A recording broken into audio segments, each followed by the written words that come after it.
Welcome to All About Art. My name is Alexandra, and I'm an art historian, curator, and writer. Within this podcast, topics relating to art history, cultural policy, the art sector, as well as a large range of other art-related topics will be covered. Conducting critical discussions, having entertaining exchanges, or just enjoying some relaxing chats, All About Art is where you'll find it all. Join me in exploring and developing cultural discourse.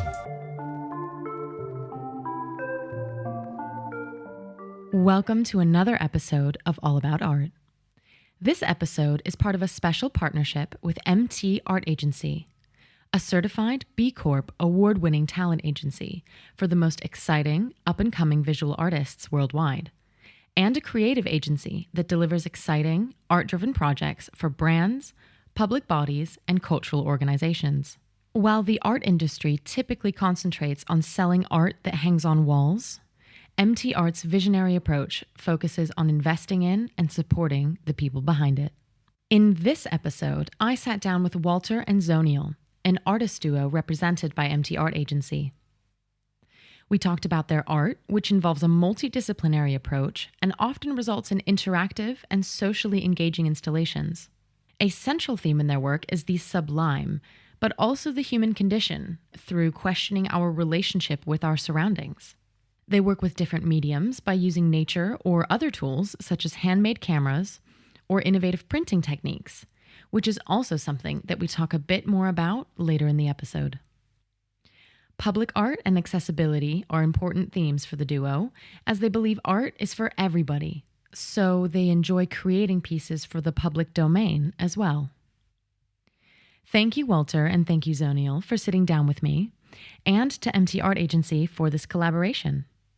This is the second in a series of monthly episodes with MTArt, so listeners, do give myself and MTArt Agency a follow and turn on notifications for All About Art to stay updated on the next episodes. And now, on to the interview. I am just going to dive right in with the first question. Thank you both, first off, for sitting down with me today. I want to start with introductions. Can you tell me a little bit more about your artistic practice? For example, what mediums do you use and what is your work about? It's to give our listeners who may not be familiar with your work a bit of a better idea. So our work is really about kind of connecting to the sublime, and it falls into two main categories, one of them being public installations, and the public installations are pieces that are generally interactive out in a public space, and they utilize color and joy and surrealism to have people engage in a way that's meant to be euphoric. Also fun. Fun. Yeah. Fun. Often a dirty word in art, but yeah, fun. Yeah. Yeah. And then I was trying to stop myself from wobbling immediately. So then the other part of our practice is completely mixed media. So we've got a lot of work that we've done utilizing old school photographic techniques, taking apart old school photographic techniques and taking apart cameras and all sorts of things like that, and recombining them with modern technology and with painting and other kind of antique processes, I guess, as well, like gilding and yeah, a bit of everything. I'm just trying to think. Yeah, something we haven't done. Yeah, I think we utilise everything and anything that comes our way. We're not an artist that repeats a single little technique until it's perfected. I think we utilise techniques for a purpose, ideally to express joy and fun and these sorts of sensations for people who wouldn't not necessarily have access to that. That's the game. Yeah, I mean, I think across the board, our work is about this connection to the sense of sublime. I mean, that's something that's kind of very much a term that you can see historically in art, the connection to the sublime, but how we relate to that in the modern day world, that's where we think utilising terms like fun and joy and euphoria are the kind of modern versions of how the general public might relate to that concept. And I think all of our work is kind of looking at that. Our work, we are relentlessly learning. We love learning. We're constantly kind of researching scientific and artistic processes, and all of our work tends to combine process and concept in equal measure. So we might kind of learn about a process and be like, oh, this is so fascinating, and then we kind of put that in the mental bank until you have a conceptual reason for using it, and when those two things come together, then we might create a new process or adapt that process to making a piece of work that we think kind of elevates it.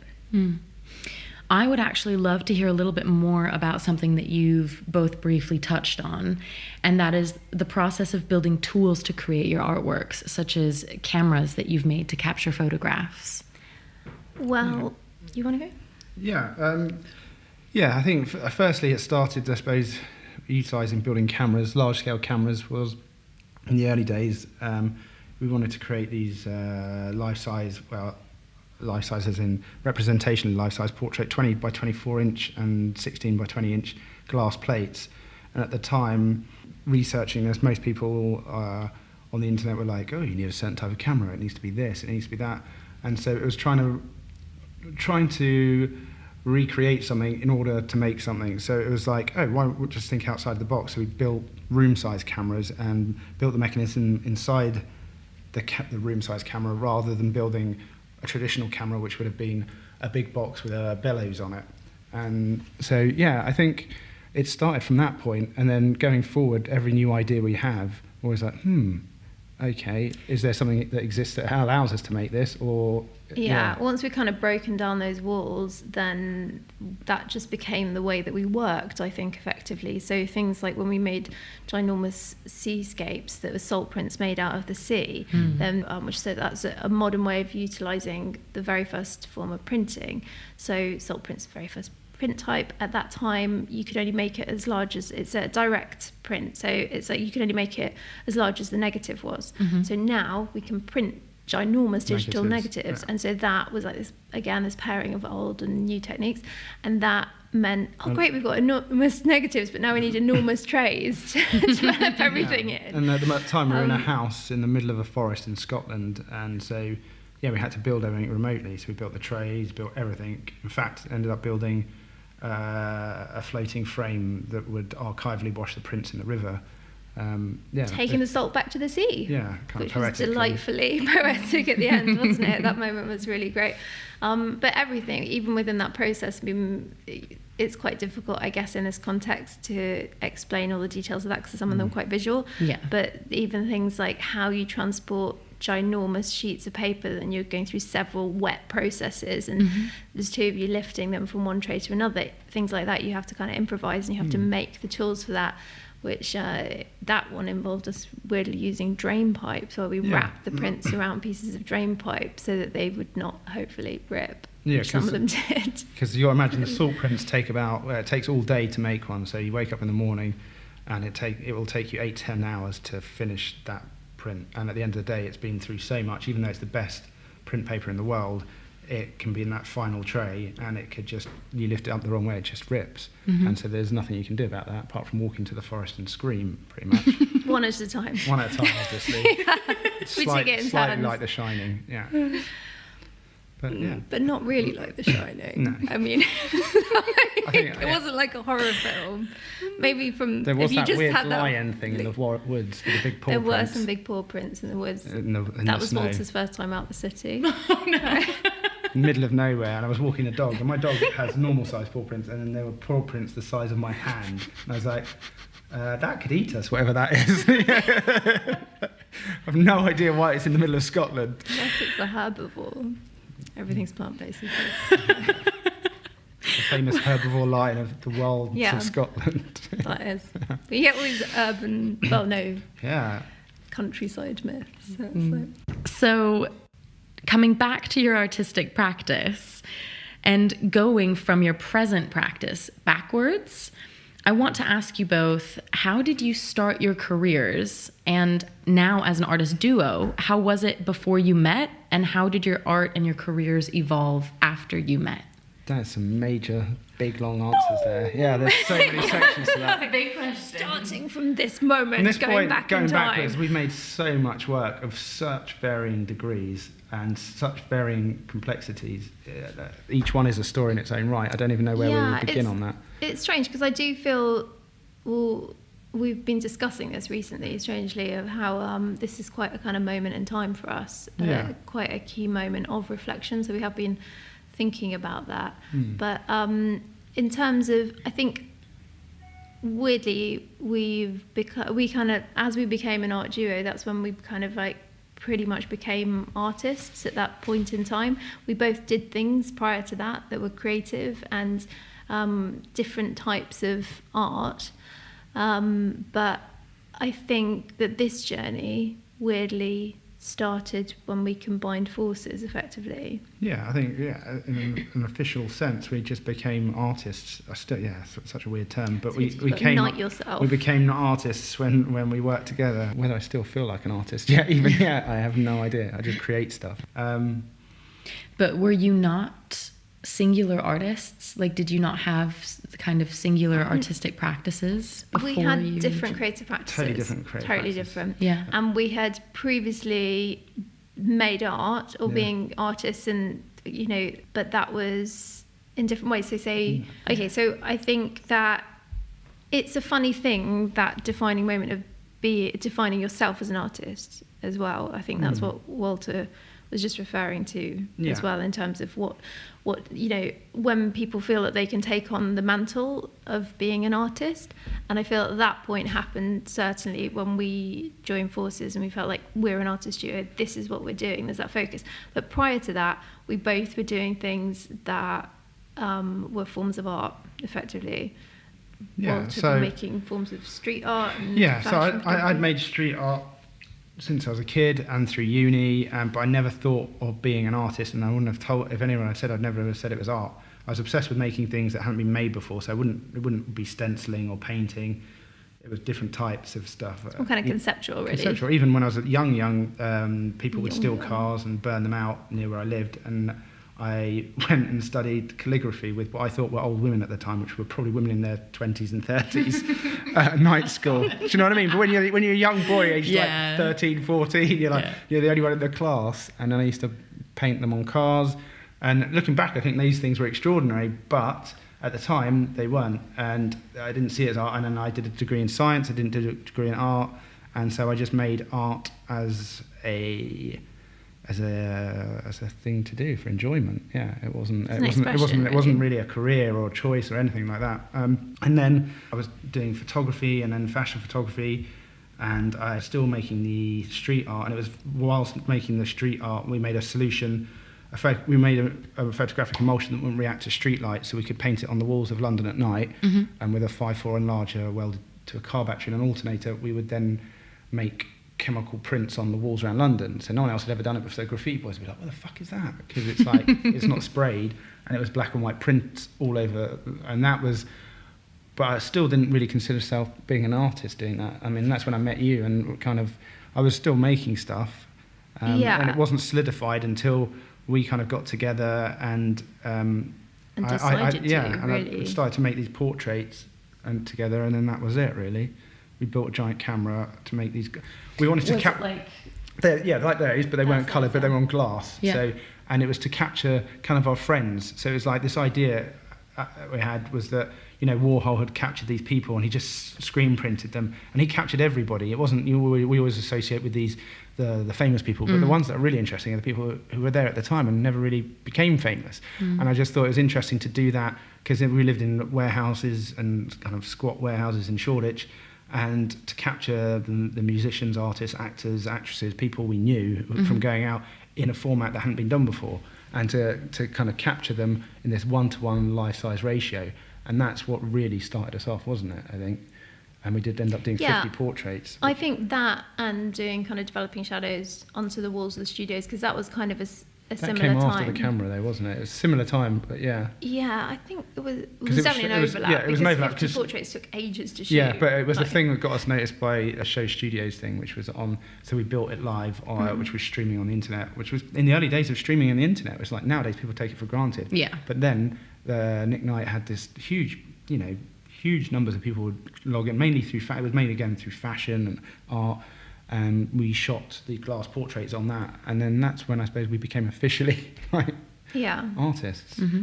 We sold I artwork. don't think we ever had an official moment, have we? People were buying our work. Is this our official moment? I have no idea. I'd be honoured, but I think it happened long ago. Yeah. I don't think that. And I feel like it was something. I feel that sense of it being something that we sort of decided together. Yeah. That this was, and in a way, I think that is quite key, because I think that I meet a lot of people who are artists who are really shy to call themselves artists, and I have certainly gone around making them sit in the corner and repeat the words "I am an artist" like 15 times until they shout it out, and they're like, "I am an artist!" Yeah. and then it's like, you're making art, you're an artist, it's what you do. Yeah. And but I think that sense of doing it together certainly empowered us to feel like that was a definitive step, because when there was two of us, we had to clearly be aware of what we were doing to make that move forward. Yeah. To make anything. And now, what is your dynamic like as an artist duo? What does your day-to-day look like when creating work? Or does someone take care of one thing and the other person takes care of another thing when it comes to your creative process or anything like that? Project to project, yeah, really, it's completely project to project. Okay. And we obviously have strengths and weaknesses. Zoniel's a far better painter than I will ever be. No. Yeah, totally. Especially for like the kind of fine details of things. I always like ended that. up getting stuck doing the tiny Tiny things I with can't- like I 15 literally magnifying can't do it. glasses. She has that. Where are those goggle things over there? Those goggle Yeah, things. you put on. Like Nearly the go jewelers blind have. trying to like Ooh. get. I bet that's a lovely sight. Yeah. From one side to actually the other. I think don't- the balance is that we both have very different ways of approaching the same thing. We don't really have a kind of day-to-day process, because obviously we work project by project, and because of the spectrum of the styles of our work, then that Sometimes means 3 projects in one go. so we literally have a big book of ideas of things that we want to make, and things like public installations take sometimes years in the planning. Yeah. But when it comes, so what we'll do is we'll have an idea, it'll come together, the concept and the process, and then we'll kind of work out how that process might work. And there might be just different parts that interest one of us more than the other. And generally we kind of like come together with an idea of one of it, so say an idea to the other, and then we'll kind of sit with that for a second, and then we'll have a big argument about it. And then we'll go, well, in a positive way. I think the word argument is like often used in a negative way, but as a debate about it, shall we say.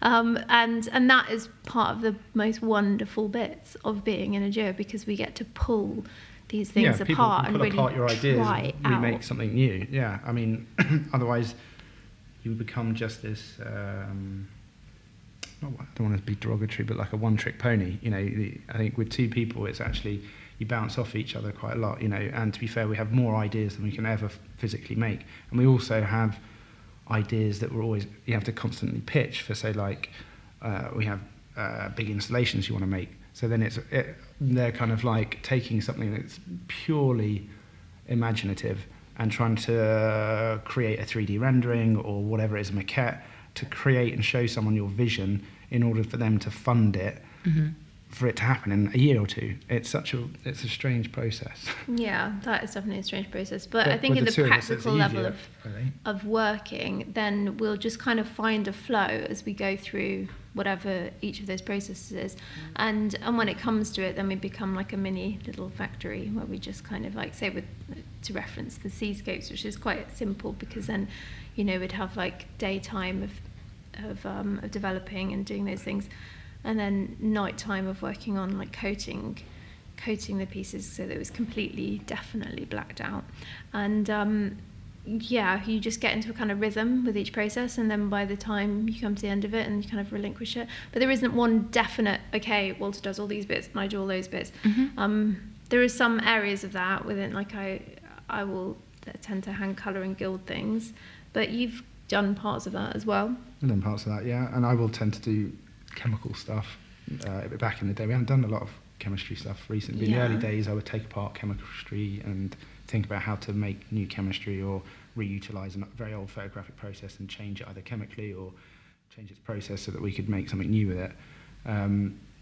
But I hate measuring chemicals. yeah, It scares me to death. it's the same in I can cooking. do So it. I like to bake. I would bake things at a very precise and follow a recipe, and Zoniel would hate I'm to follow a intuitive. recipe. I'm Yeah. definitely Yeah. more like you. Yeah. I think Zoniel. that was a really good analogy, because Yeah. cooking, you're either a recipe person or an intuitive cook. Yeah. But effectively, everyone who's an intuitive cook had to learn a recipe Yeah. but maybe they just learnt it from a person rather than from a book. Yeah.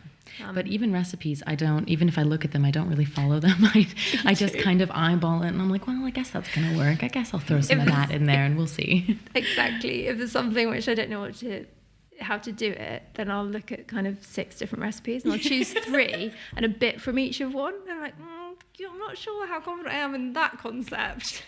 And see how that works out. That is the most accurate thing. It describes me and how I cook as well. It's so accurate. Oh my goodness.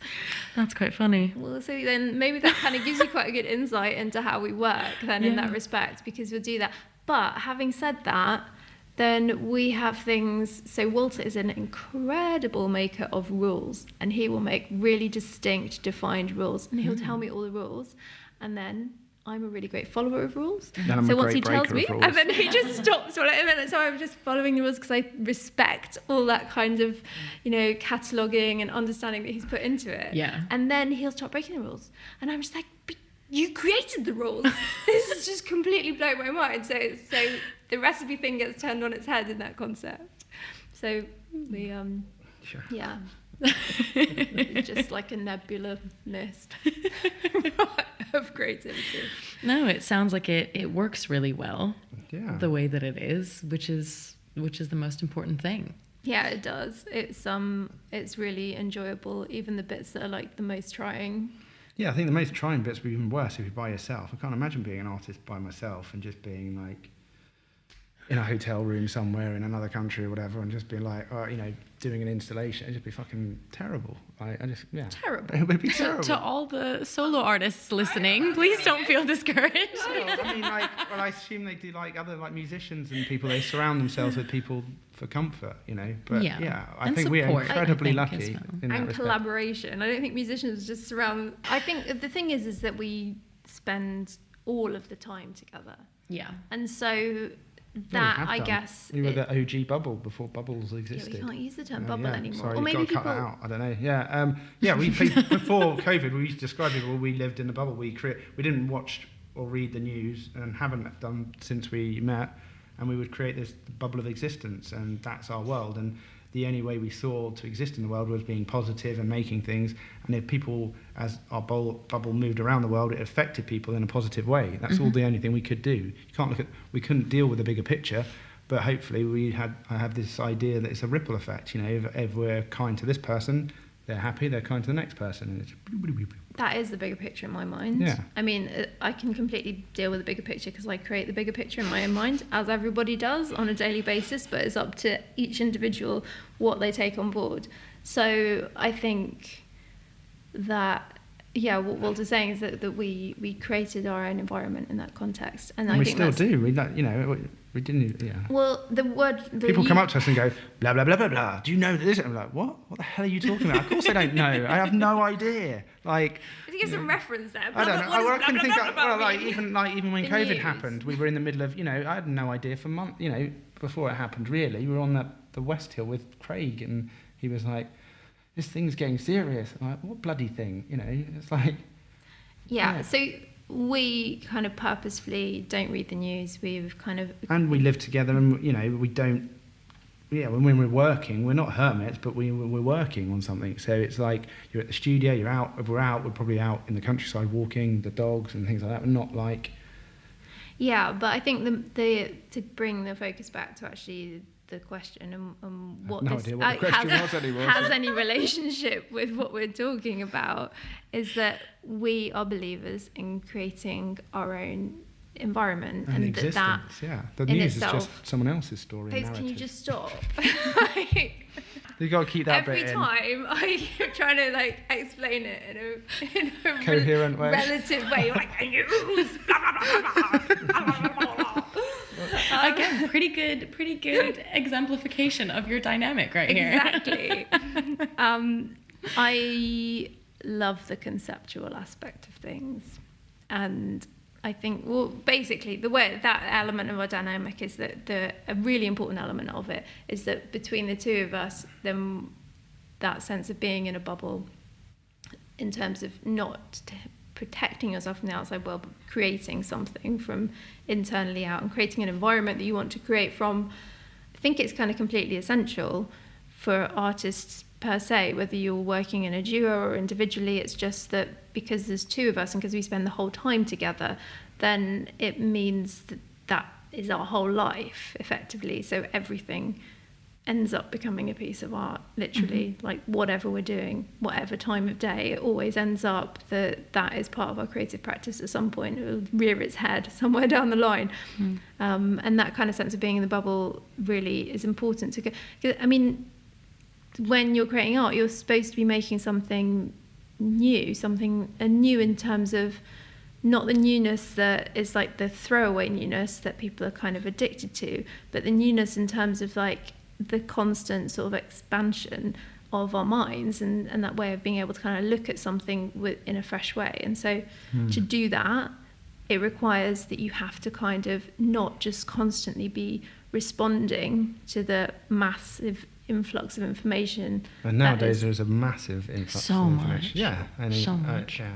So you have to decide where you want to focus upon, and that's what we do. And that is, so within our kind of creative dynamic, then part of being the two of us, part of that bubble-like nature, affords us that.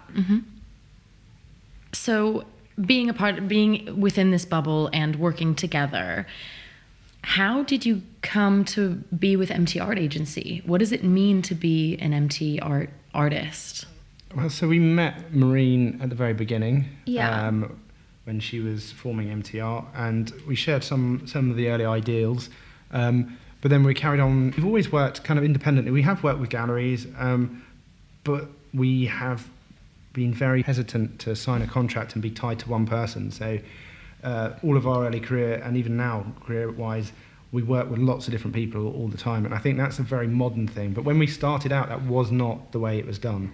It's only recently it's changed where, you used to have a gallery, and a gallery would represent you, and they would represent you with another gallery in Europe or another gallery in America.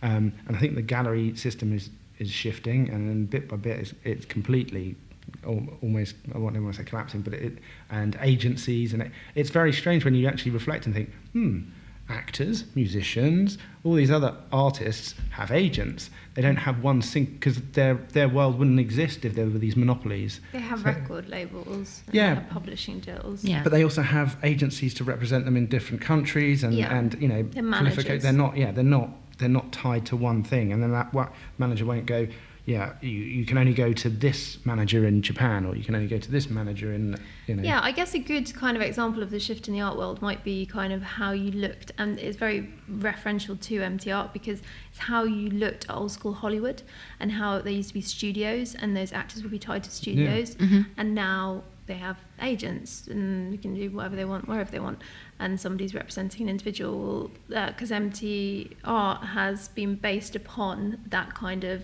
LA talent agent model. Also they've been based on a lot of commercial collaborations as well, so it ties very well for our public installations. So I think it's a very flexible field. A lot of it traditionally would be like,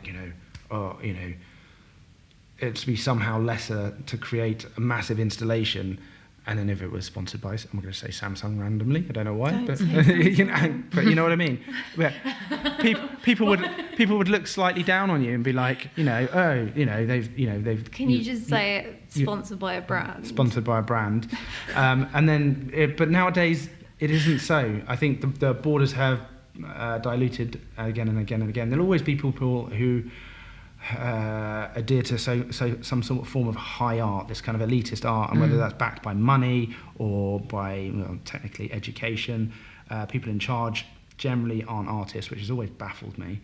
You can't be the head of a national gallery and have never picked up a paintbrush. I mean, that's just insane. Yeah. For me, that is just insane. Or a paintbrush or a camera or anything. I'm not mentioning any names or any galleries. But and I think the world is changing, and I don't think they're changing quick enough with it, and in it all, I think tech is having a good overhaul of all sectors, and I think the art world is slow to move. It's like a big ship. It's like, and whether it sinks or not, who knows? I don't know. Obviously, it's not going to sink. Well, the traditional form may, and other forms will pop up. Everything is constantly changing, so I think there's no kind of sinking or swimming in that scenario. But whether people who are born now will go to a gallery or whether they'll just plop on their VR to go visit a gallery is another matter in 50 years. So being an artist with MTArt has been... It's a lovely experience, to be honest. So we met Maureen at the beginning of her forming MTArt, I think maybe even just before, and together we wrote a manifesto that was about an idea that we had called formationism, which was this idea of kind of clarifying what our work and a number of different artists that we were working with, not we were working with, but we were kind of like friends with and in shows with. And the idea of formationism was this idea that simply the conceptual and the process were intertwined. Yeah, were completely intertwined and they were not mutually exclusive. One had to be there for the other to exist. Yeah. And so we wrote this manifesto all together, and that kind of formed the manifesto of MTArt to start off with. But Maureen has come an incredible long distance since then. Like, I think MTArt has changed fundamentally since but those roots are definitely... Maureen has always been like super dynamic. She's always had like a really clear vision of what she wanted, and I think they've done just a really good job of actually reforming a part of the art world and inspiring other people to do similar things as well, or things that can work along with that. And in terms of working with them, I think one of the things that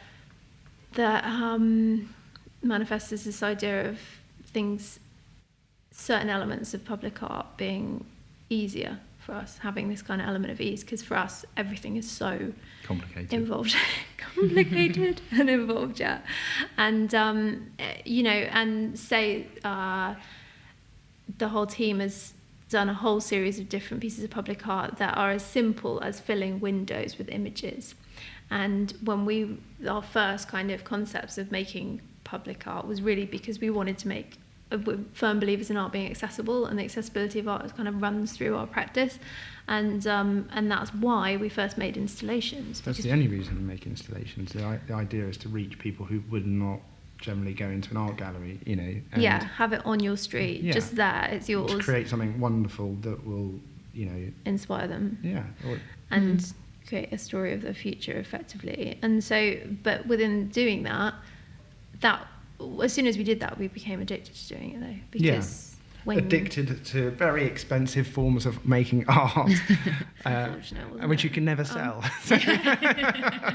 And expensive to make. You give me 10 million quid, I build a 10 million pound big public installation. When I think about like doing things, or when people talk to me about getting funding from certain places, I mean, obviously, for example, like I've spoken about this in previous episodes on the podcast, but the Sackler family and getting funding from not so ethical places. And things like that. But then there are certain things where I think it's a case-by-case basis, because if you take money from someone who's offering it in order to do some good by creating a public art project, then I think it's worth talking about. It doesn't necessarily mean that that's the best way to go, but I definitely see where there's a lot of wibbly-wobbly, like, there's a lot of grey areas, but also most money is, unfortunately, not going to say unclean, but I mean, there's very few businesses that run ethically and for positivity that make a profit. Most money is built on the backs of other people. It has been for thousands of years. And if your money comes from there, I mean, your money comes from there.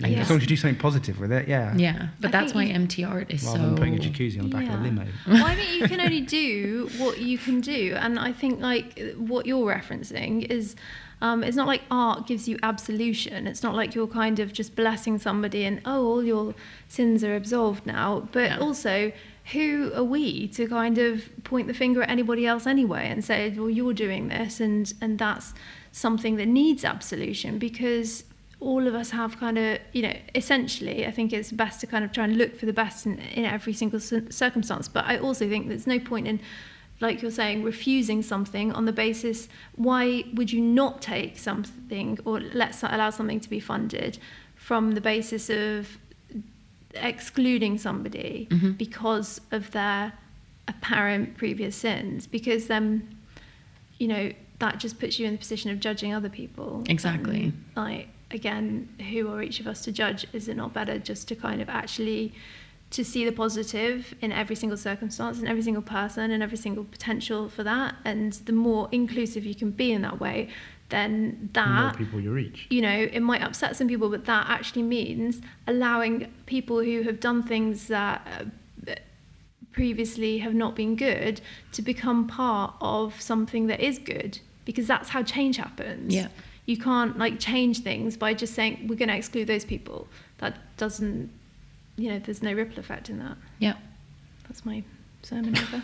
I feel like you guys were polar opposites on that in the very beginning with how everything we do sounds like that, and then when you come to because we are a nebula Yet we share one mind. Yeah, we are. Which part of us the left brain? Which part of us the right brain? I don't know.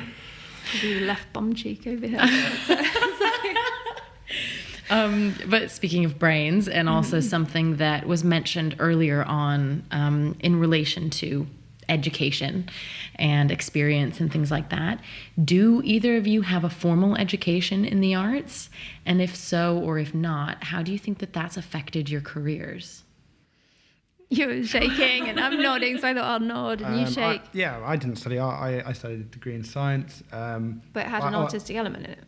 Yeah, had an artistic, but also always interested in art. And then I suppose it helped in the early days of the photographic, taking apart old photographic chemistry and stuff like that. I think it helped in the early days. But also, I suppose a lot of people forget, a lot of artists were scientists or, had analytical minds. It wasn't so separated. It's only in a kind of modern educational system where you're like, here is art, here is science. Back in the early days, most scientists were very good draftsmen, were artistically speaking, had that side of their brain as well. And you have to, and science isn't a matter of just following what someone else has done. To be a good scientist, you have to actually look laterally and create something completely new, which is the highest form of art. Someone's going, oh, actually, that's I've just had this idea. This is going to now cure this. That's an amazing.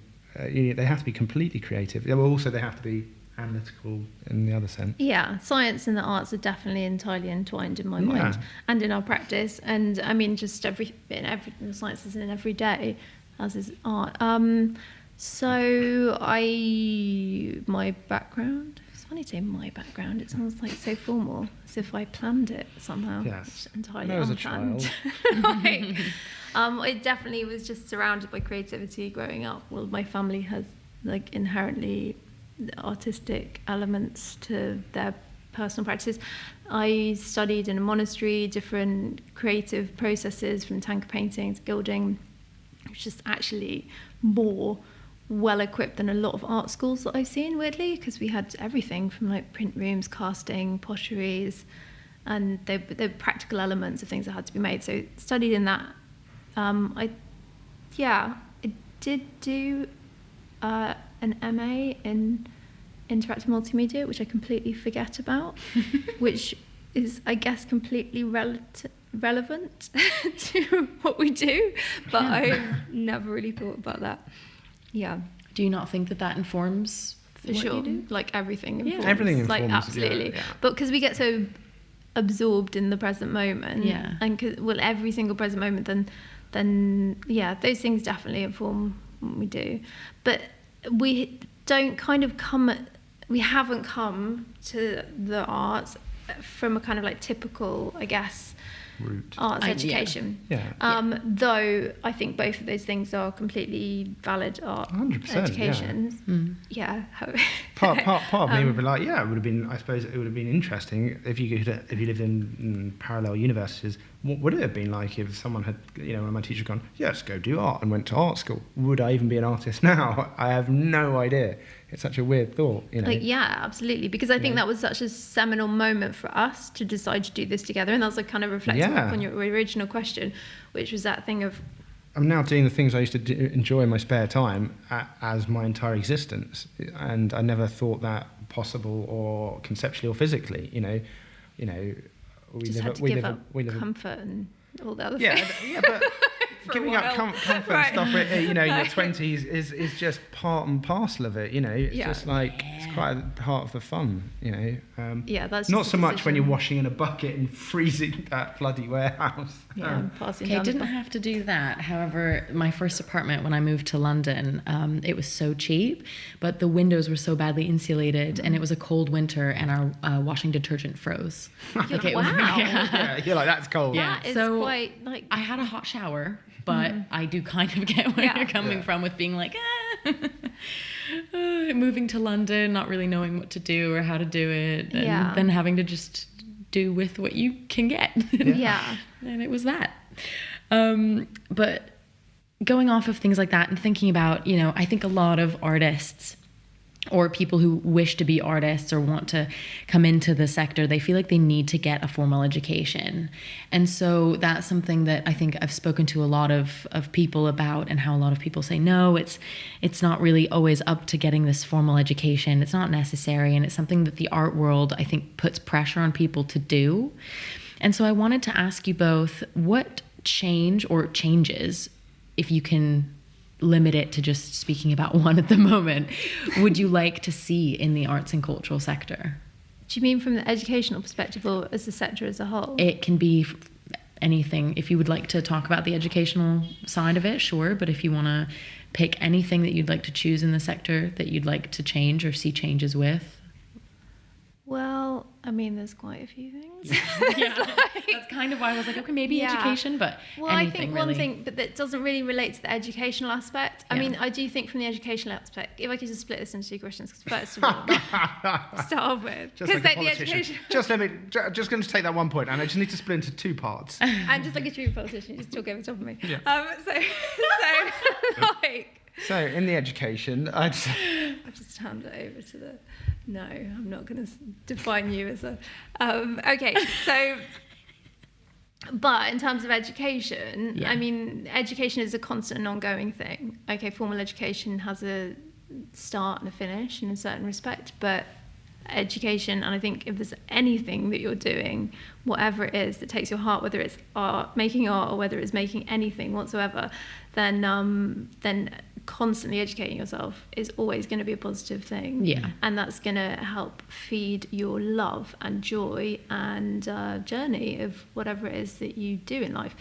In terms of what in the art sector I'd like to see changed, try and make this the most succinct thing that I've ever said, would be that the curatorial aspect of the art world was not hitching its wagon constantly to whatever's trending politically.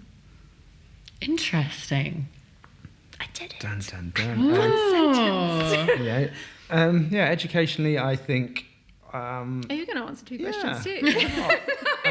I think educationally, I haven't had an arts degree, but every artist who has been to art school has told me it wasn't what they expected, and they spent a lot of their time writing and learning about the history and stuff, which seems the most ludicrous situation whatsoever. I think if you're going to be an artist, you should be taught how to sculpt, how to paint, how to make. You should spend 99.9% of your time making. I think physically practicing. There's no point writing paper. Obviously, well, there is a point. There is a point because they need funding and they need to be able to mark people. No, but there's also a point in understanding and learning, and like we constantly read you can understand and read books and stuff. But why would you need to then write an essay on it? Why not just make some work? That's why. What? I mean, you can literally come from sciences so that somebody can understand that you understand what that's about. But why should they? They don't need to. They just take what they need from it and then make it their own. So you just teach maths and then you just go, all right, you know that now. I'm not going to mark. If you went back and you go, like, you're going to be a sculptor and you're going to go, right, we're not going to spend 2 years sculpting. What we're going to do is we're going to study Henry Moore, we're going to study all of these other people, and you can look at their work and their photographs, and then you're going to tell me what you think they were thinking and what you think, because that's all you're actually doing is theoreticizing someone who doesn't exist anymore. And I think that it's a sad state of affairs because, again, of public funding, that these institutions are bureaucracies. You know, they have to adhere to people who are giving them money. They're a business. Obviously, it's a business, but there is a heartfelt. And it never used to be that way. And so I think if I could press a magic button, then I would say that, if you were going to study art or photography and stuff, they should just make photographs, they should just be printing, you should just be sculpting, you should just be painting. There should be more practice. If you want to study the past, but that shouldn't be the reason to make art. Christ. To be honest, I'd be quite happy just never discussing the past again. Yeah, I mean... if it's physically possible... You don't need to know previous artists to become an artist. That's just the most ludicrous thing that's ever been taught, I think. Well, I think that's definitely controversial, but not that it matters. Because in our Western society, we decided that that's it. You look at the old master and you develop forward, and then that's ridiculous. And all they did was look at, Eastern art, African art, and just steal from that and make that representation. And then, what is the point? I think going forward, if you didn't know anything about art and you were just given a block of stone and you were given a paintbrush and a paint, be far more interesting. Yeah. Oh, you didn't say what you changed in the art world, or would that be? Or dare I say? The art completely world, eradicate the past. No, as you just said that. I think in the art world is fine in its existence. I just think it'd be nice if maybe more the government. It'd be more if there was more funding. That would be simple. It'd be a nice, simple solution, I think. That they're cutting arts education funding by 50%. That doesn't surprise me. I feel like that headline 50%. Comes around every 3 years. Yes. Well, now it's been approved in July. We're down to 1% now of just basically what it was. But we did hear a very optimistic and delightful statement. That was from from the Arts Council, wasn't it? Yeah, from the Arts Council. So they said that in times of hardship, effectively, their funding from lottery funding doubles as the other funding from the government decreases the same. It increases to basically the same amount because people are when we're in a recession, more people buy lottery tickets, therefore there's more money lottery for arts funding. Comes from lottery funding. So weirdly, government cuts funding. So they balance out roughly. That balances out.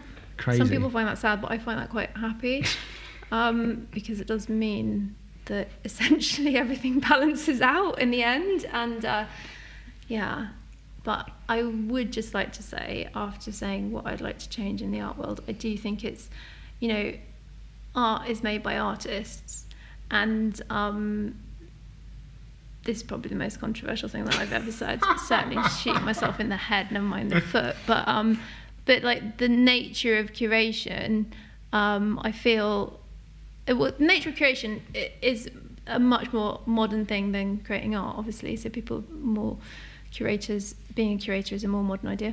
And I feel that is like that conduit to the general world, to like what is shown and how art is put forward to the world.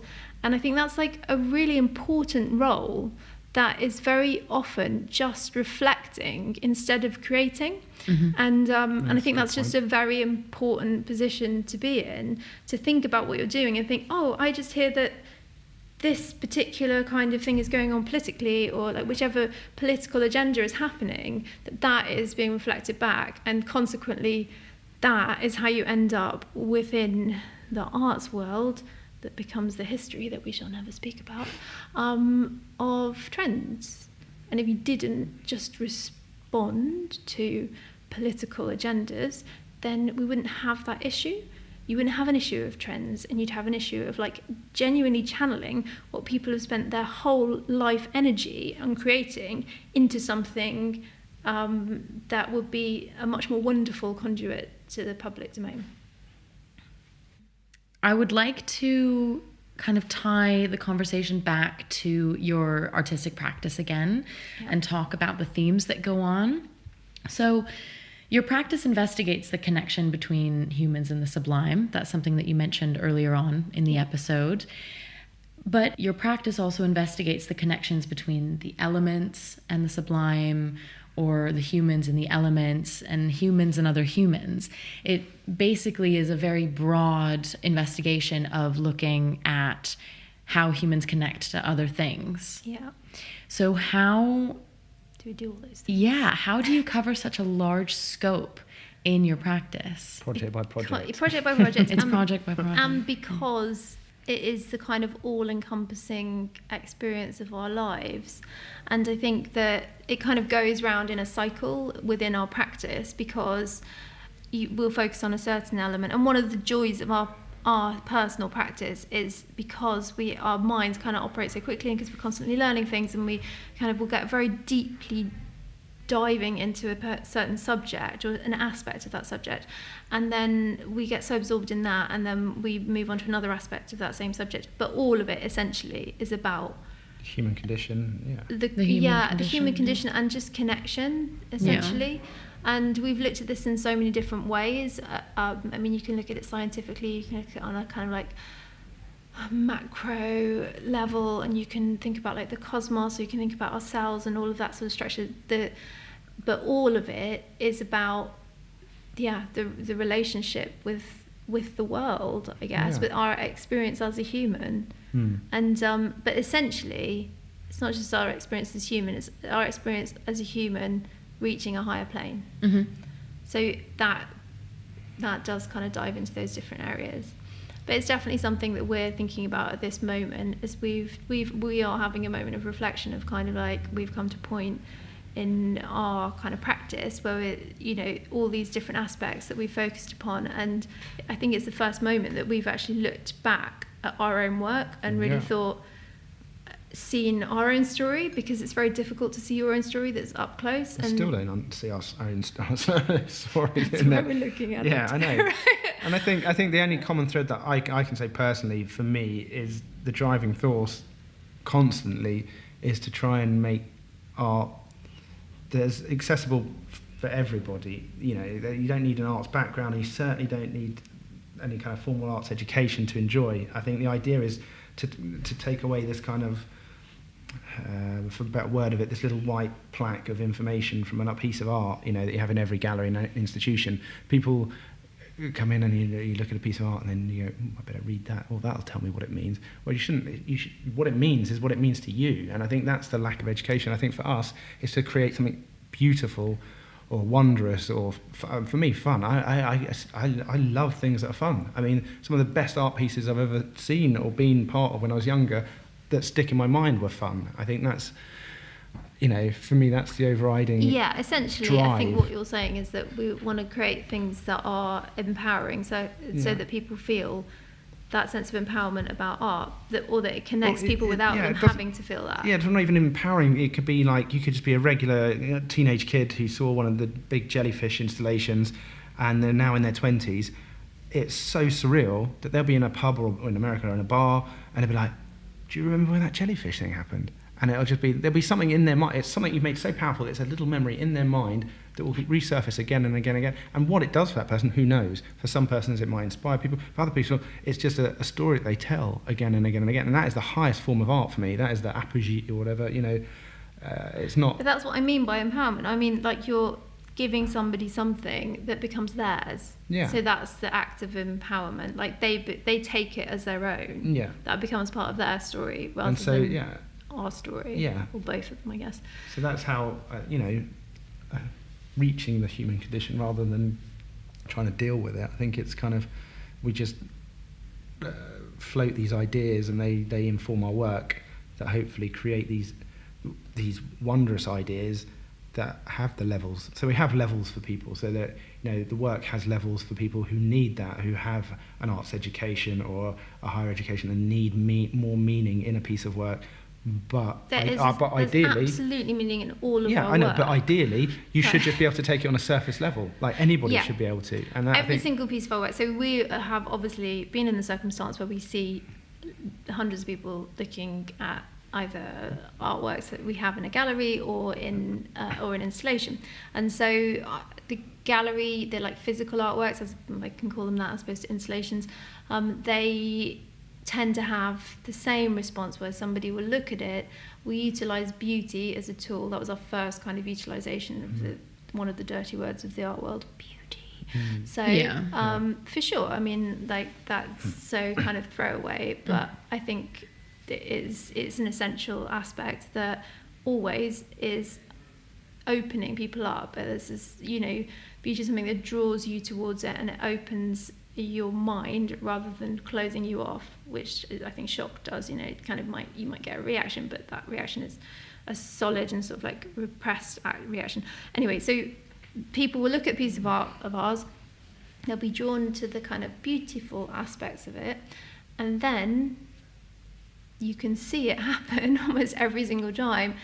You can see the question arise in the head of like, what is it? How is it made? If it looks like a photograph, but then you look at it but it looks like a painting because it has brush marks, because all of the chemistry's been applied by hand, but the brush marks don't go with the way that a painting would be made. So then there's the question. And so then if they want to, which they tend to, they will find out what it is and how that process, that kind of process of it being made, or the story of it comes into it.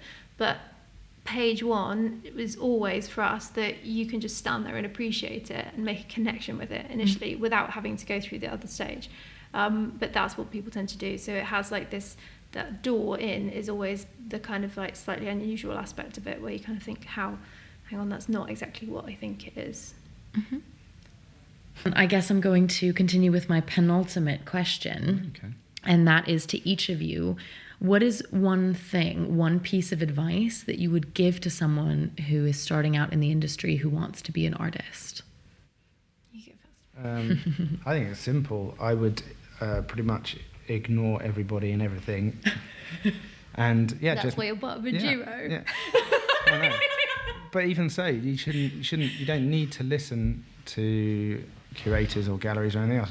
You like it, you make it, and it's wonderful, and you stick at it, and you just keep making it. The only reason you're not a success is if you rely on other people's opinion of you to deem you a success.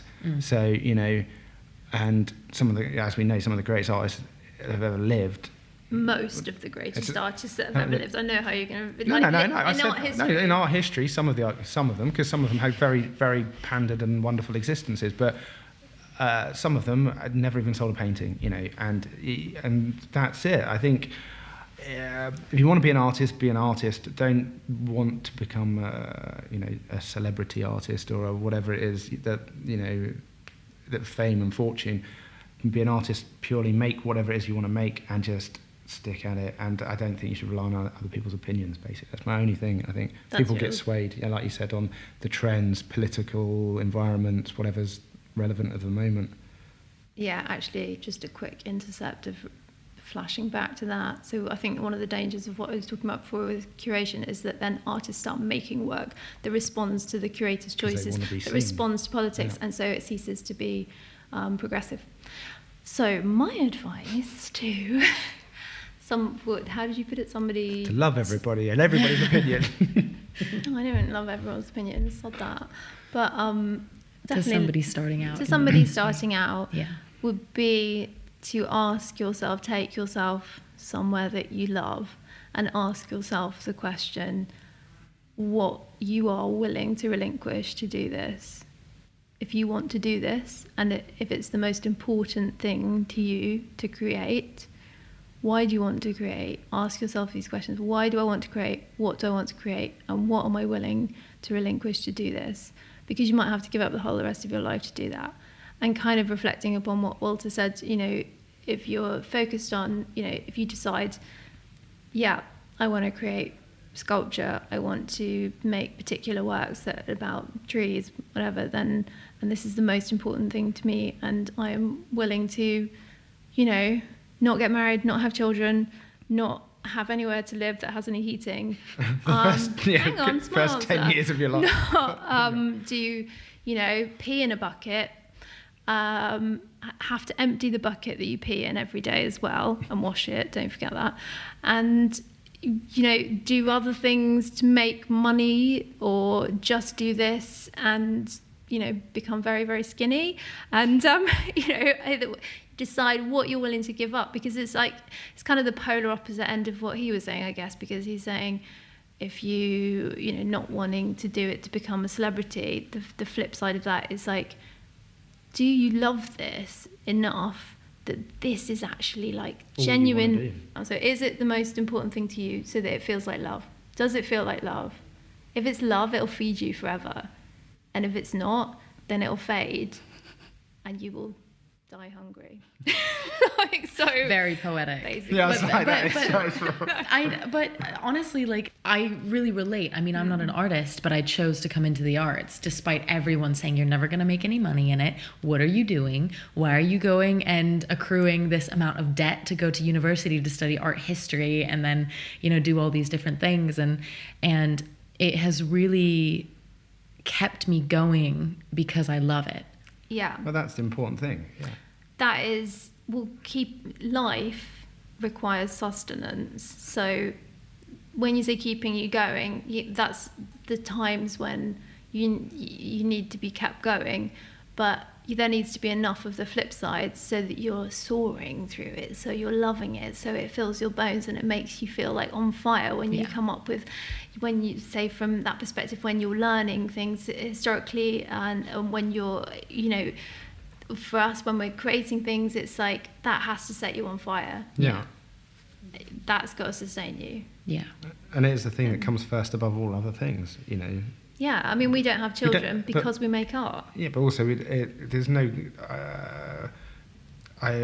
there's no need for any, you know, if you had 100 grand now, I wouldn't go and buy a Ferrari. It'd just be like, what would be the point? I don't need a Ferrari. It has no relevance to me whatsoever. So it's like, we definitely just buy bloody more tools and materials. Yeah, exactly. I mean, as we get more money, we make just buy more art. Yeah, that's it. Oh my God, so many books. Build a house from books. Yeah, so many books. My night table is books. I just have my whole just. Well, that keeps you fit as well. Moving all your books, definitely. It does. It's like every time you move house and you have to pack all your books, and you're like, do I really want all these books? Oh, you're it's like, horrendous. Yeah. You decide. I mean, there's two sides to the same coin. It's loving it and really loving it, and you know what you love about that. I love it. I just love it so much. And there's been so many mental. It's not like I love it. It's not even a questioning. Yeah, because you just love wake up is and unquestioning. it is what you wake up and it's the first thing you think about in the morning and the last thing you think about at night. It's what wakes me up in the middle of the night. Middle of night. It is our children. Yeah, but like that's what it is. It's like every single moment of that, and But you have to have that. If you don't have that, it's going to be bloody hard work. No, if you don't have that, just do something else. Yeah. Find something out else that does gives that you for you, because that doesn't have to be it. There's so many million things. I mean, I remember being at school and thinking we had a careers fair or something. I thought about 5 jobs in the world, and then you're like, oh, the more you get into a domain, then the more you realise there are so many different aspects to that. Yeah. So, yes, somebody starting out, how much you love it. Not like in the terms of like weighing out on a scale, because love can't be weighed in that way, but because if it feels like love, if it feels like if you've ever fallen in love, or if you've just fallen in love with creating, or you just fallen in love with art, if you feel like you're in love, just keep going. And remember what made you feel like that, and keep mentally taking yourself back to that place, because you need to. Here. The eyes have it. On that note, I'm going to ask the final question, which is kind of like a fun, lighthearted one. But the question is, do you have a favorite artwork or a favorite artist from art history? It's got to be from art history, unless it's someone I've never met. So, sorry, not being semantics about it. Going first? No, you go first, because you definitely know. I know mine, yeah, easy. Easy tick. You're getting marked on I this didn't study art history. I just remember seeing in a book quite distinctly in the library a picture of a Hockney joiner, and that kind of influenced me towards making art and street art and everything. It was just such a simple idea that was so revolutionary. It was just this image, and he'd made this almost 3D world using a flat surface, just a bloody 35mm camera, and no one else had thought of this before. And it was just a singular thought that made something wonderful. And my ignorance, I'll admit, I had no idea he was a painter for about 8 years after. Like, I always just thought Hockney was a photographer, because I had no art history. I mean, I was actively almost an artist before I knew that Hockney had even painted. But the Hockney joiner, it was very key for me. As an image, it was like I was astounded, and I think it was also a motto for life to try and create something so wonderful, and it was so simple as well. Yeah, I think it's the most difficult thing to make something Yeah, simple. astounding. Well, mine's constantly changing. I don't really sort of reflect in that way that much. But I think at the moment, I would say it's the Basilica, St. Mark's in Venice, because I think that's like such a wonderful example of so many things that relate to the things that I find inspiring at this moment. Like, you could just stand and look at the ceiling, just the golden arcs of that so much.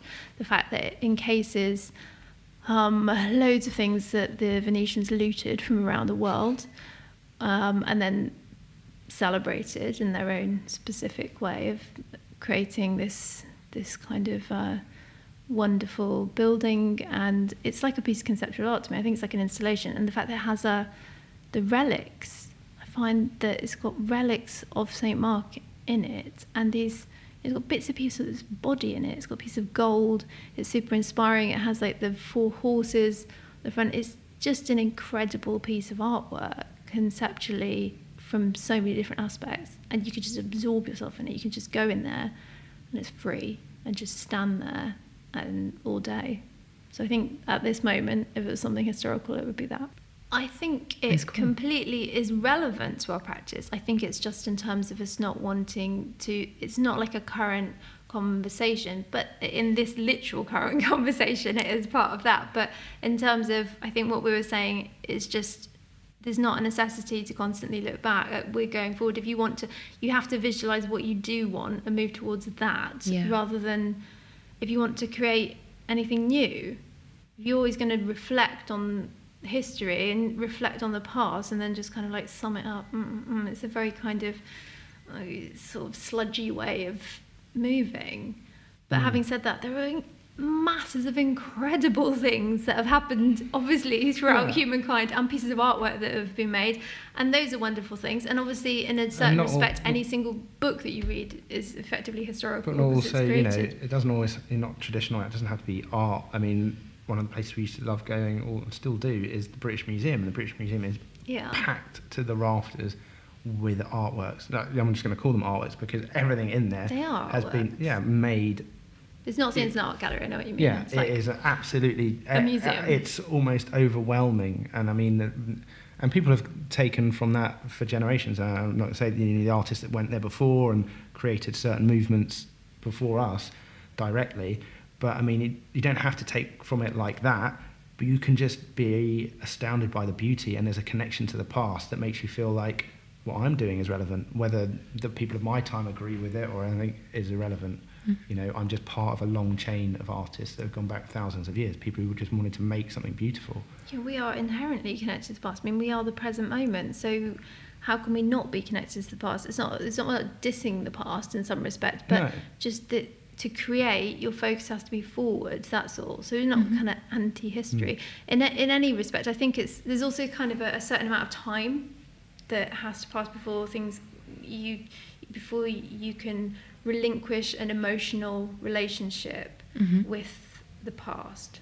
So what you're saying is quite relevant there. Is like you go to a museum as opposed to, you're citing museum as opposed to many galleries or institutions that you go to, because they tend to have effectively newer, even though they can be ancient artworks, but they're newer than things are in the British Museum, because the British Museum has these like ancient artifacts, but they're things that are incredible. And it's inspiring to see that 1,000 years ago somebody created something that now looks kind of modernist or something, and something that is inspiring, that is beautiful, that it had a relationship to their life, and that's why they created it.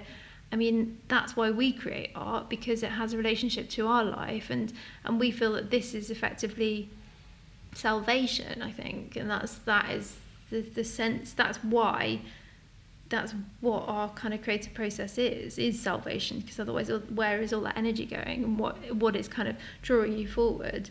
I mean, from inspiration and salvation are kind of the two flip sides of that.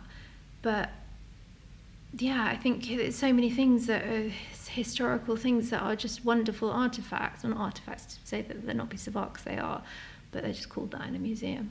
Also, museums, I mean, the British Museum has just that wonderful sense of calm and sense of awe, so that you kind of step inside. It is like an installation, those buildings, all of those kind of mega buildings that you walk in and you're just like, and they have these massive like slabs of benches that you can lie on. If you ever feel that the modern world is getting too much and you can pull yourself away from your little 6-inch screen and Instagram and your social media, the antithesis, leave your phone at home, go into the British Museum even for an hour, and you will be restored. Your levels will go beep, beep, beep, beep, beep, bing. Just and then an you can hour. get back on your phone and you'll be like, you know, honestly, you know, that's another, I'll put that back into my advice for people that want starting out as artists.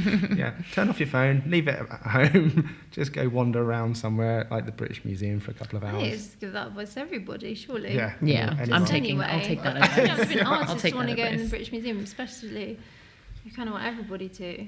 Yeah, and it's restorative. I think also it is harder, even in the 10 years we've been working, the increase in information and demand for proliferation of imagery or representation of people's lives. I think that is a very hard thing, and I think it's only going one direction. And I think how people will juggle that in the future, I don't know. But I don't think you have to answer that question. It's okay. but yeah, it's just something, you know, it's something we've not had to do and we don't do. So Yeah. I think we're lucky in that respect. You know, I don't feel tied to an Instagram or a social media feed. You know. But we will wrap up here, and I just want to say again, thank you so much for sitting down with me and inviting me to your studio and sharing this experience to create this episode. Thank I you really very appreciate it. Thank you for having us, and hopefully there's some sense within all the I think crazy you might need to weird edit things. a lot of that, to be honest. Yeah. It's all good. And that is it for today on All About Art. If you enjoyed this episode, please leave me a rating or a review, as it helps more people discover the show. Also, feel free to share with your friends, or if you share on social media, tag me and get in touch. Thank you so much for listening.